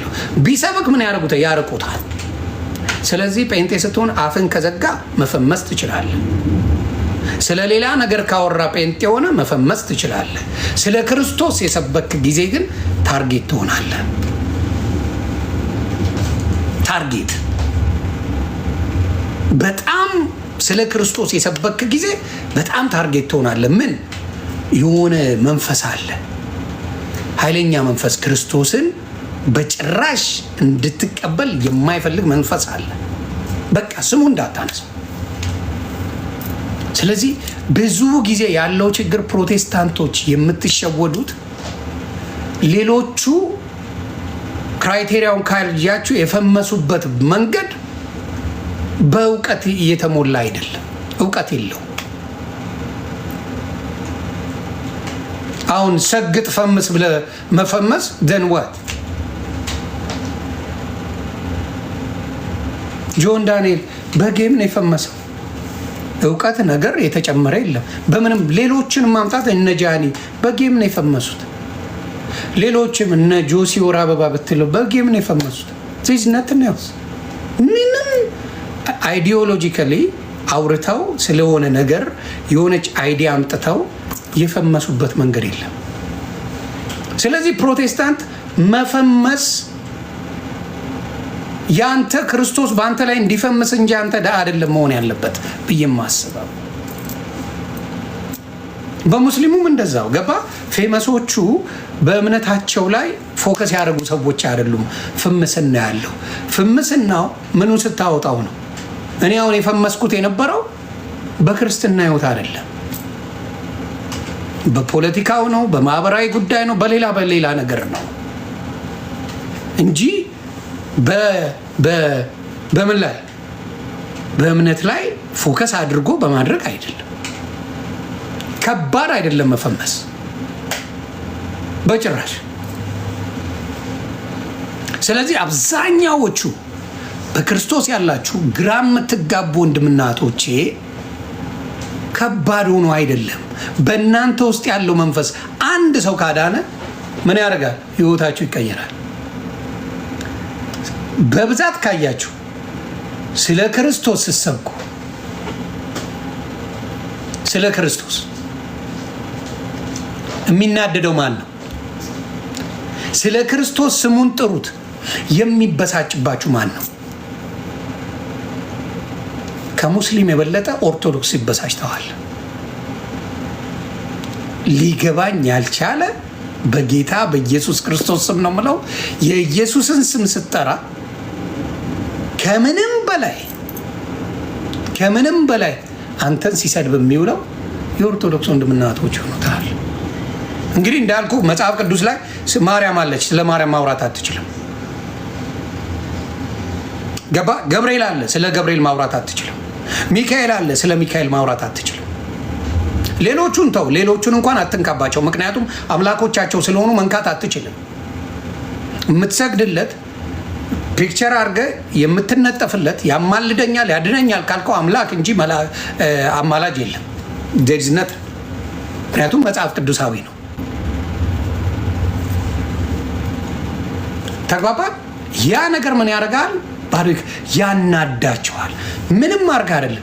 በምንም አይነት መልኩ ኢየሱስን ስበከው ደሙ ፈልቶ አስቀያሚ ነገር ስሙላ የሚያወጣል የሚሰድበህ እነሱ ምንም እኮ አላረግ። ክርስቶስ ለምን ተሰበከ? መሰበክ የለበትም ሶሻል ሚዲያ ላይ ብለው የሚያምኑ ናቸው። ነው እንሰብከዋለን። ነው ኤቭሪዴይ መጥቻ አድርገዋለሁ። ክርስቶስ መሰበኩ የሚያበሳጭ መንፈስ አለ። እዛው ግን የሚያበሳጭ መንፈስ አለ። በጣም ደም የሚያፈላ መንፈስ አለ። በሌላ ነገር እኮ አልኩ እኮ ስትሳደብ ምን ስትል የአራዳ ልጅ ተብለ አምላክን ስታመሰግን ግን ጠላት ተደርገህ ትታያለህ። ሰድበው ና ግባ እስቲ አንተ መሀይም ና እናውራ። ዛሬ የመጨረሻ ወይ በአናትህ ተክዬ ወይ ተከባብረን እንሄዳለን። ና ዛሬ አዲስ ታይምስ ና